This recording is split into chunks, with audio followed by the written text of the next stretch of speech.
Thank you very much. You know, a lot of people ask me about Dr. Fauci. I like Dr. Fauci. I actually get along with him great. But they said, why didn't you fire him? I said, no, he was good. He'd recommend something. I do the opposite, and we always turned out to be right. Sir, don't close the borders to China. We closed them very early.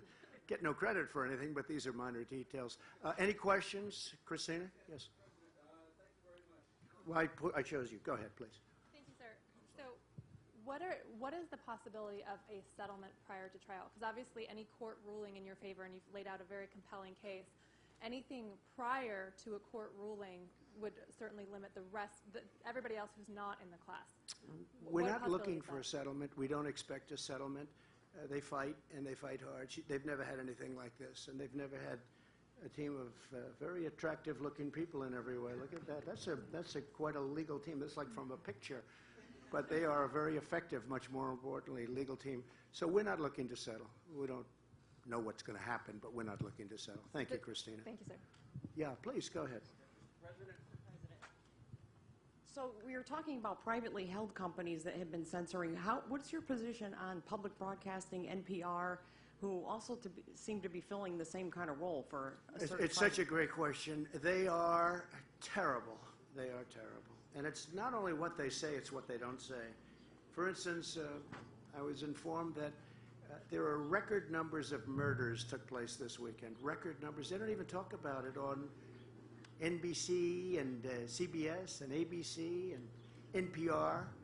They don't talk about it, and it's a big story. That's why the credibility of the mainstream media is the lowest it's ever been. Lowest it's ever been.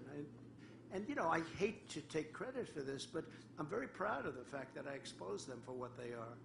They are terrible, terrible representatives of our country. They don't talk about crime. They don't talk about Chicago, where you had 260 people shot this weekend. That's in Afghanistan. You know, we didn't lose one soldier in the last more than a year. And I will say that was largely because of me, but I won't take credit. But the good news is I will never be given credit either. But we haven't lost a soldier. Think of it, 260 people shot in Chicago. Massive numbers of people shot in New York. And they don't prosecute these people. These are killers. They don't prosecute these people. They have no process. They only go after Republicans.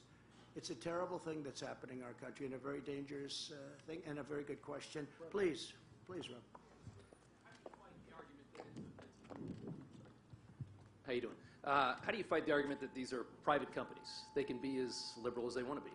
Well, they say that they're private, but they're no longer private. If they gave up their Section 230 liability protection, I would go along with them. I'd say they're private. We'll open up other privates, and other privates will be opened up. I mean, I know that for a fact because I'm involved in that. But I will say that they have Section 230. It's a liability protection, the likes of which nobody in the history of our country has ever received, just a small group. And we're not going to stand for it, and that makes them, in my opinion, very subject to the kind of penalties that we're talking about, which is potentially, John, trillions of dollars. It's a number that the likes of which nobody's seen before.